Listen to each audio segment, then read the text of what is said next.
While fishing on a lake, two men unexpectedly witnessed a horrifying scene unfold right before their eyes. A nearby boater lost control and was thrown into the water, leaving his boat spinning wildly with its engine still running at full power.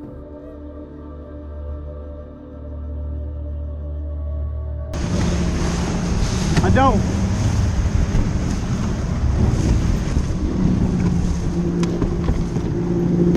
Come on, bud. You're almost there. Almost there. Boat, get in the boat. Oh, that gets to that. Hurry up. Come on, man. That boat is going to hit us. Come on. Without hesitation, the two fishermen rushed to help. They reached the man in time, pulling him onto their boat and saving him from the dangerous waters. But the crisis wasn't over. The unmanned boat continued to spin frantically, its sharp propeller and powerful engine turning it into a floating weapon capable of injuring anyone nearby. They immediately contacted emergency services, reporting the situation. The fuel tank was still full, and the boat wouldn't stop until it hit something. Unable to wait, they decided to take action themselves. How much gas you got in the boat? It's almost full. I'm out here in front of the dam, in front of the Booster Club at Lake Seminole, and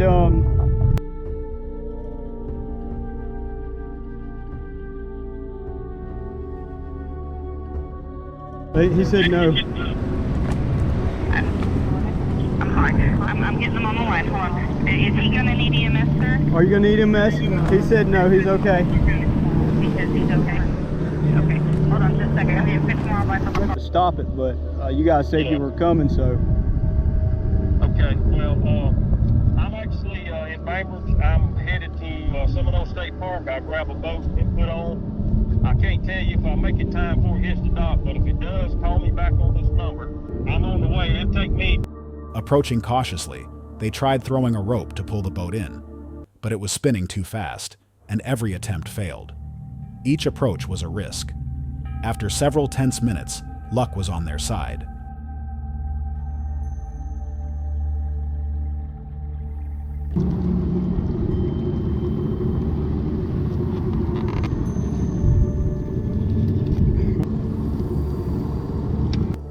The boat drifted closer to the shore, collided with a large tree branch, and slowed down just enough for its owner to jump aboard and shut off the engine before it could cause a disaster. Everything ended safely, but it was mere seconds away from tragedy. If the two fishermen hadn't acted quickly, the man might not have survived.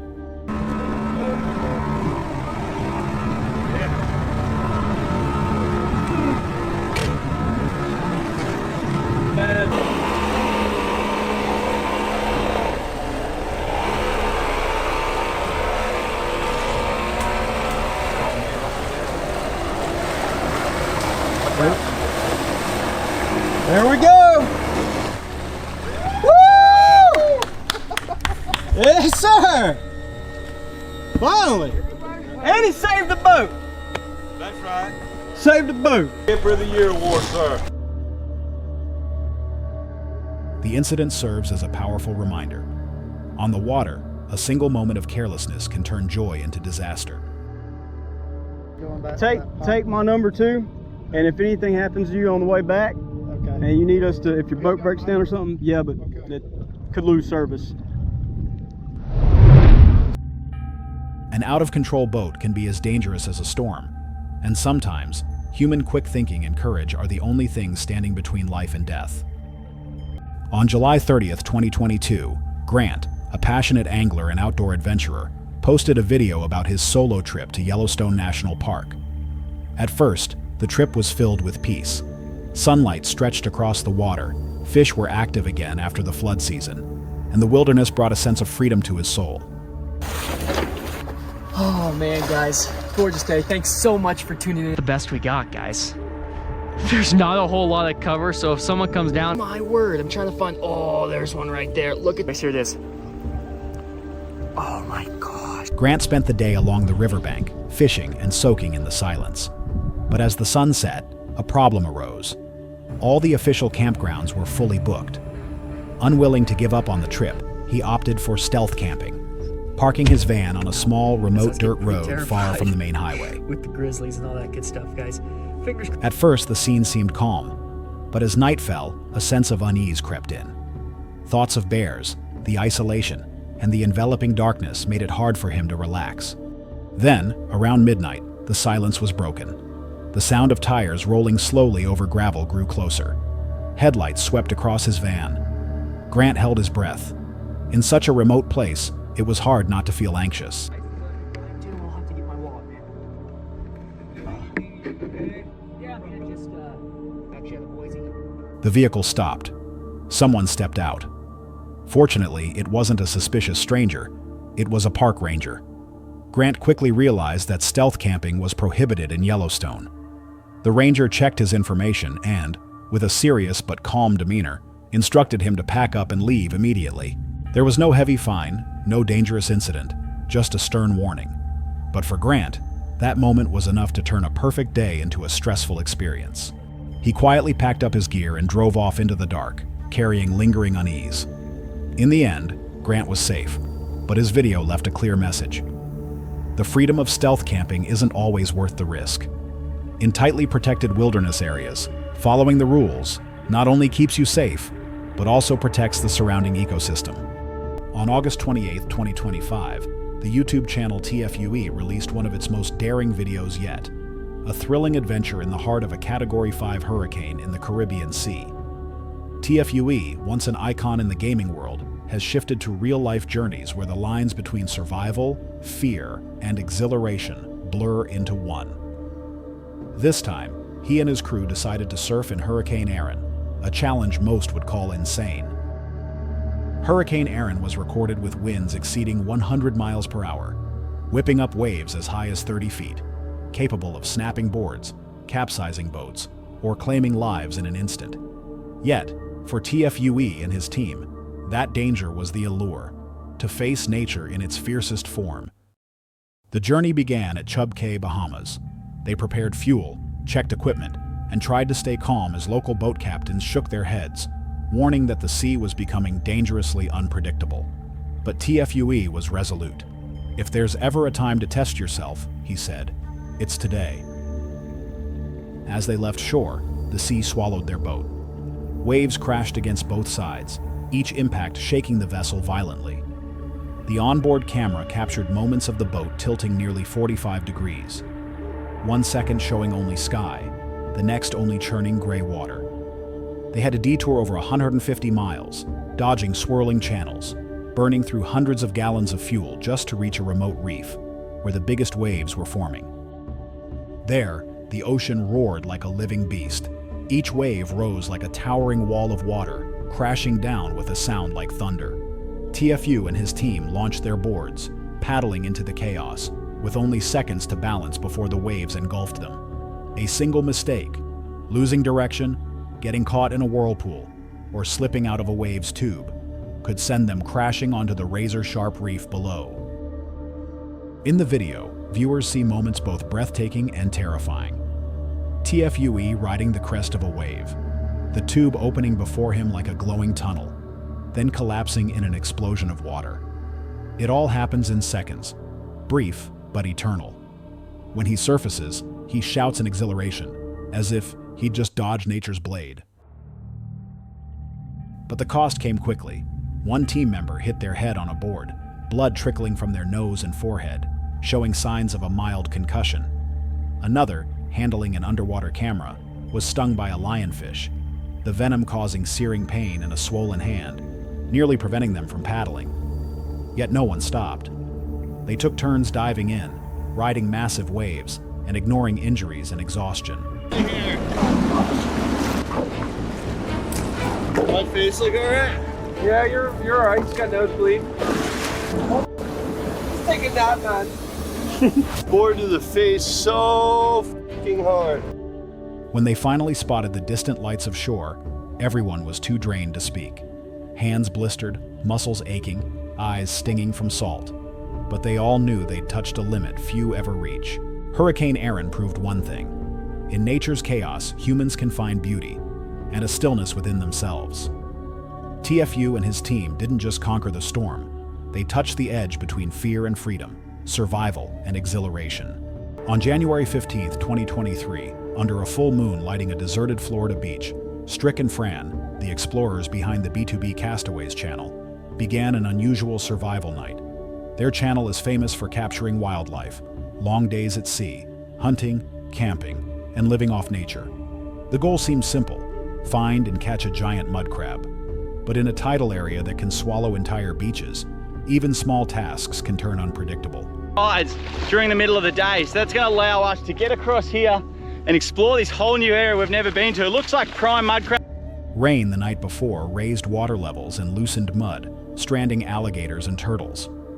Along the sand, they found shells, hermit crabs, and turtles trapped by receding tides. Of 23 turtles, 16 were males, leading Strick to recall the theory that male turtles are less smart, often getting stuck after full moons. The two gently moved the stranded turtles to safer spots, then continued. The big boy's just having a sleep, is he? How much longer do you think they've got until the tide comes in? This is crazy. We've never seen this, man. Swan is gonna get hot. So at the moment, we've got a full moon, and what that means is the tide drops off the... Night fell, moonlight reflecting on shallow water. Fran spotted a moving mud trail, a familiar sign of mud crabs. Shining a light, a blue gleam appeared. The largest crab they'd ever seen. Thick claws like steel, a shell shimmering blue-purple in the moon. They knew they'd found a rare prize. With expert skill, Strick used a spear and bare hands to pull the crab from its burrow. It thrashed wildly, pinching hard and kicking up sand. They brought it back to camp, building a fire in the quiet night. The claws cracked open, meat steamed, and the shell turned bright orange, making a warm meal in the wild. All right, dinner is served. There you are, knife and fork. I just wanna show something. It's crazy how they claw in here. Yeah. But as they ate, the beach turned chaotic. From afar, the water boiled. Dozens of reef sharks and giant tarpon washed in, chasing prey trapped by low tide. Fins circled close to shore, just meters away. A few bumped Strick's legs, forcing them back, flashlights sweeping over swirling water and white foam. A beaching of... It's dinner time! This is absolutely crazy! In minutes, the sea exploded. Huge tarpon beached, sharks circling for meals, foam staining the sand. Then, as quickly as it started, it quieted. Wind blew gently through palms, leaving only waves and crackling fire. I think there's GTs in between them. There's sharks and I think GTs. They had something up on the beach there. They were like almost biting at our ankles. That was crazy. Oh my gosh.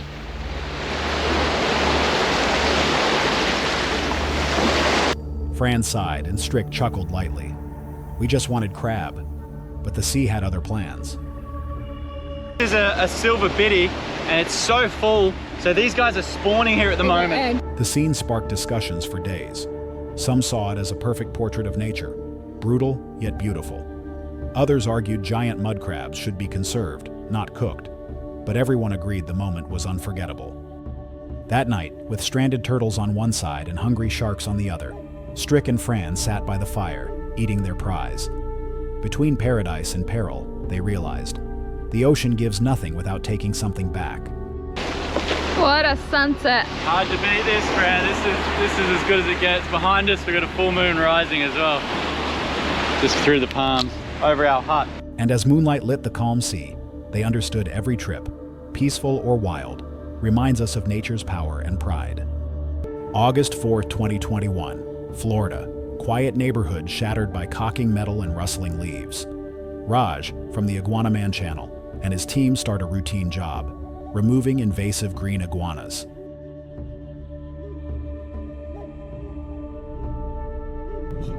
Yeah, let's get up on it.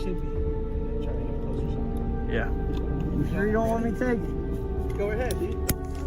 Oh! Hold on, I'm gonna go for the other one. Are you sure you don't want me to kill you? Take one more and we'll go on the break. That's it. Go. Yep. Where's Kong at?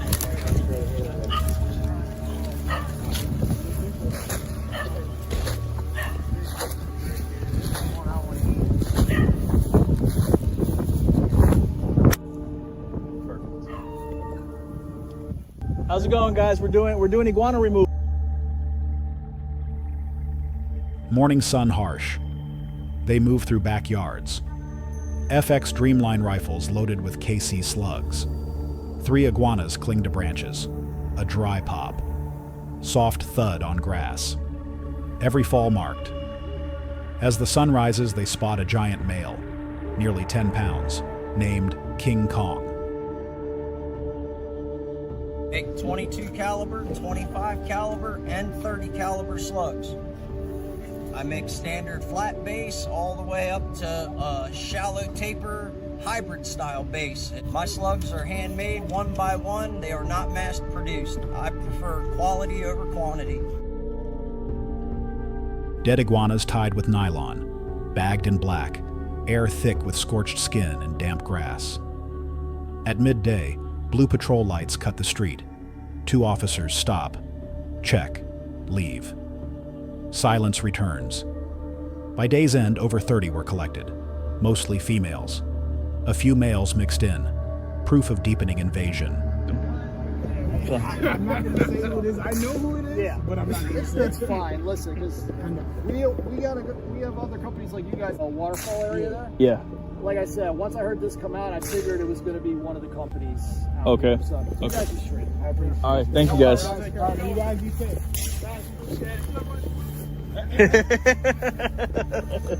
All right. Wow. That's incredible. Look, and our boys right here, they're... In Florida, air gun shots are now as common as morning birds. How's it going, guys? We're doing iguana removal. Okay? Anybody speak Spanish? Iguana removal. El removal iguana. Okay. Okay. Okay. No, we're not gonna shoot across there. Yeah, you go ahead, man. Every shot aims for balance, but it reminds us, when humans play nature's role, they rarely stop on time. December 2024, England, River Flat. Ed Pratt, explorer, starts a new journey, kayaking from source to sea without leaving water. No support, no companions.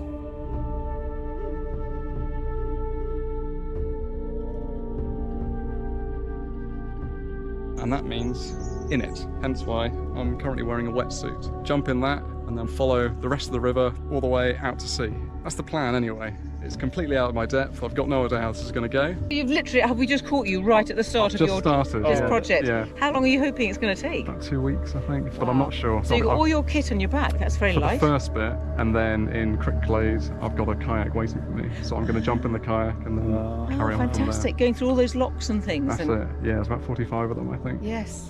God. That's the plan. Thank you. Good luck. He launches at Thames Head. The river was just a muddy streak across empty fields. Slips through shallows, crawls under the A433 highway. Thick mud, dark space. Water drips echo in the culvert. Shoes rip. He continues in dive socks. Oh no. The suction underfoot just rips my sandals apart. The back strap is just completely ripped off. Thorns and thistles and anything else is just going to go straight through that. My solution. No, that sandal's just not holding up to it. I'm just going to go with the wetsuit socks for now and hope that I don't stand on anything sharp. I think we've reached some water. This is very exciting. So as well as just trying to get to the sea, because I'm currently wearing these wetsuit shoes, but the solution is that I'm just going to go with the front one. I wouldn't be surprised if that ripped out at some point. Days crawl. Swans fly overhead. Water and wind blend. In the evening, he camps on the bank. Small fire. Night quiet except for distant highway hum. It's definitely not wide enough for me to try and just walk past them. I'm just going to keep my distance for now. I just want to walk down this river. The issue is I'm just going to keep pushing them further and further on, aren't I? They are moving away from me for now. I mean, I do need to get out and just find somewhere to camp pretty soon. But I would like to make a little bit more progress. Well, you don't have any young'uns. Not that I can see anyway, so that's something. I'm slightly bruised apples, some nuts, some more nuts, head torch, carrot, very good. Got some instant chili con carne stuff, another instant meal. Some noodles, some chocolate, some porridge. Okay, I said I didn't have much food. I actually do have a decent amount of food. And why is it so tight? And this one is a few clothes and my sleeping bag. And then here is my bivvy bag. Alpkit sorted me out with a lot of new gear. So I'm very excited to try all this stuff out because I haven't. Next morning, the journey resumes. Ashton Kane's tunnel was narrow and cold. Sounds bounce off the concrete dome. Emerging villagers appear, bring water and food. Soon after, the river changes color. Murky, chemical smell. Meter spikes nitrate and phosphate. See you down the Thames. Wow, that's impressive. You're walking the whole way just on the path, but you've trucked us. Did you start today? Yeah, at Thames Head? Yeah. So when we've started this one, we're going to do 5 2-day blocks. Just weekend blocks, and that'll get us to Hampton Court, so 10 days to Hampton Court over 5 weekends. Oh, it's the police! No, it's an ambulance.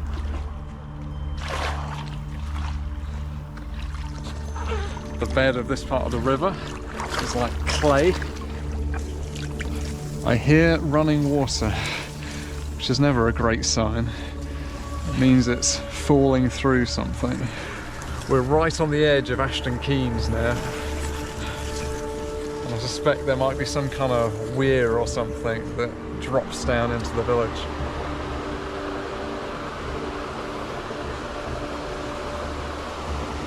Day 3. Meets Dave, local. He holds a kayak, offers rest. Warm bed, hot shower. Trip pauses. Outside, wind runs the river. Water still flows, slow and heavy. Meter numbers point to what everyone avoids. Maybe nature doesn't need winners. Just humans to stop before it stops breathing.